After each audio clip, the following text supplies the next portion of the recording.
Hello friends, ఇవాళ నేను పెసరట్టు చేస్తున్నానండి. ఈ పెసరట్టులోకి మనం పల్లి చట్నీ పెట్టుకొని తింటే ఎంత అదిరిపోయే టేస్ట్ ఉంటుందండి. భలేగా ఉంటుంది. మీరు కూడా ఒకసారి ట్రై చేసి చూడండి. మన మామూలు దోశల కంటే ఇలా పెసరట్టు ఒకసారి చేసుకున్నాం అనుకోండి, ఇదొకటిగా చాలా బాగుంటుంది కదా. అందుకని నేను ఇలా చేశాను. ఇదిగోండి, నేను రాత్రి పడుకోబోయే ముందు నానబెట్టుకున్నాను. 4 గ్లాసుల పెసళ్ళు పోసాను, 1 గ్లాసు బియ్యం పోసాను. ఇవన్నీ నానిపోయినాయి ఎంచక్క. నేను ఉదయం లేవగానే ఇదిగో చూడండి, ఒక పెద్ద ఉల్లిపాయ, ఇక్కడ మనకు పచ్చిమిర్చి ఒక 7-8 పచ్చిమిర్చి తీసుకున్నాను, ఒక అల్లం ముక్క, పెద్ద ఉల్లిపాయ, ఆ తర్వాత జీలకర్ర 1 స్పూను. ఇవన్నీ కూడా కలుపుకొని నేను మిక్సీ పట్టుకున్నాను.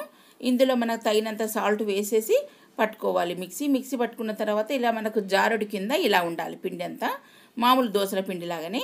కొంచెం సాల్ట్ వేస్తున్నానంటే తగినంత వేసుకుంటే సరిపోతుంది. ఇక మనం నేను మామూలు నాన్ స్టిక్ ప్యాన్ వాడకుండా నేను ఉక్కు పేనమే వాడతానండి.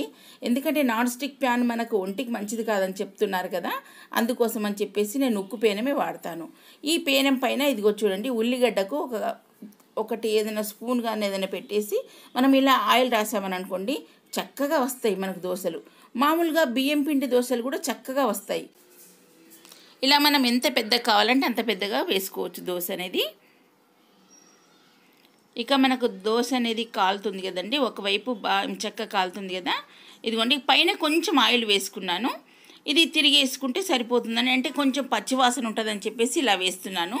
వేయకుండా పర్వాలేదు, కొంచెం తిరిగేస్తే బాగుంటుందని నేను ఇలా చేస్తున్నాను. ఇక మనకు దోశ రెడీ అయిపోయినట్టే.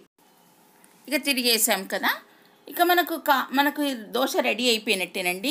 ఇది అల్లం చట్నీతో కానీ పల్లి చట్నీతో కానీ తింటే ఎంత బాగుంటుందో, అసలు ఈ టేస్ట్ చూస్తేనే భలేగా ఉంటుందండి.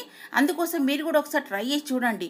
ఓకే ఫ్రెండ్స్, మా వీడియో నచ్చినట్టయితే మీరు లైక్ చేయండి, షేర్ చేయండి. Thank you.